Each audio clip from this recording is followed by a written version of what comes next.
Individualized care during pregnancy, birth, and postpartum, it makes all the difference in the world. Let's take, for instance, one of my favorites is that 28-week glucose visit that we do.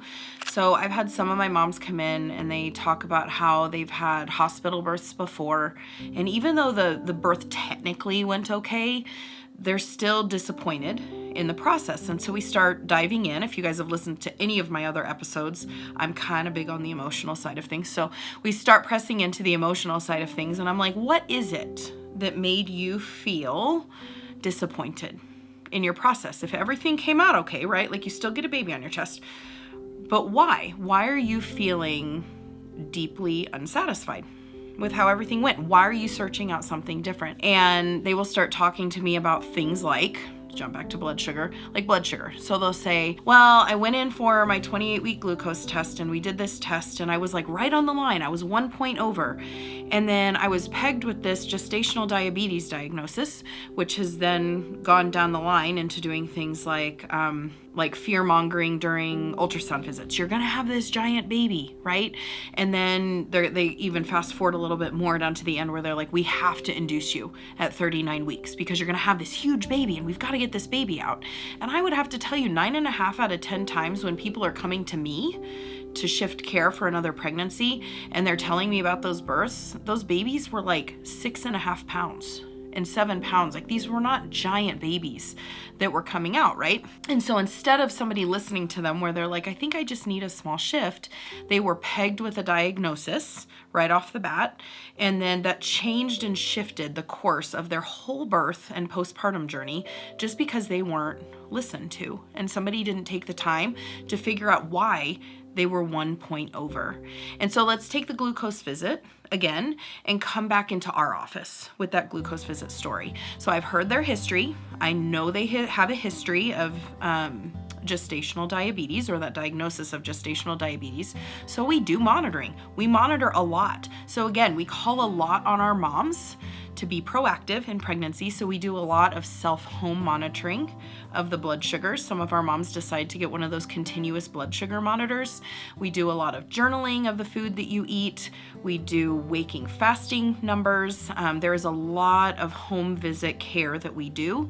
And then we take those numbers and we look at that mom over the course of a good chunk of time, not just one number, but a good chunk of time.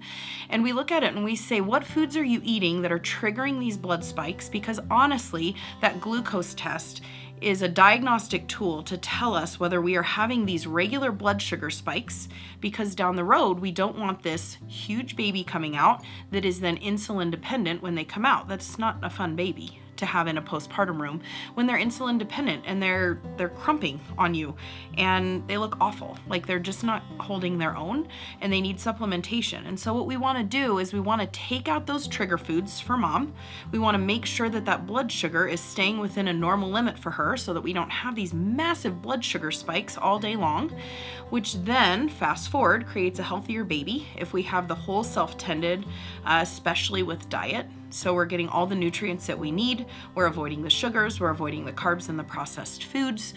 We're taking those trigger pieces out for her, individually for her. And then we fast forward down the road, we have a baby that's a normal, within normal limits, size. And then we have a baby that's not insulin dependent. So all of this plays then into you as a mom, because then we look at your blood sugars as a whole and we say, okay, these blood sugars being a little higher, you have a tendency towards gestational diabetes, which means that you have more than likely a tendency towards diabetes in the future. And so how can we then shift your whole routine as a woman to make yourself healthier way down the line? So not just immediately, but way down the line. So taking that individual mom and spending time to not only listen to her, but to tend to her body will help her be healthier in pregnancy. It'll help her baby. It'll help her have a more empowered birth, because I am a huge proponent of growing trust and earning trust. I don't expect to be given trust. So we build that trust as a team for her birth. So we have these more trust-based birth experiences, and then it's going to take her way down the road after she graduates with me, so that she can have more of a control on her blood sugars and be a healthier person overall. I think that proactive, personalized care makes all the difference in the world for every single mom that walks into my office.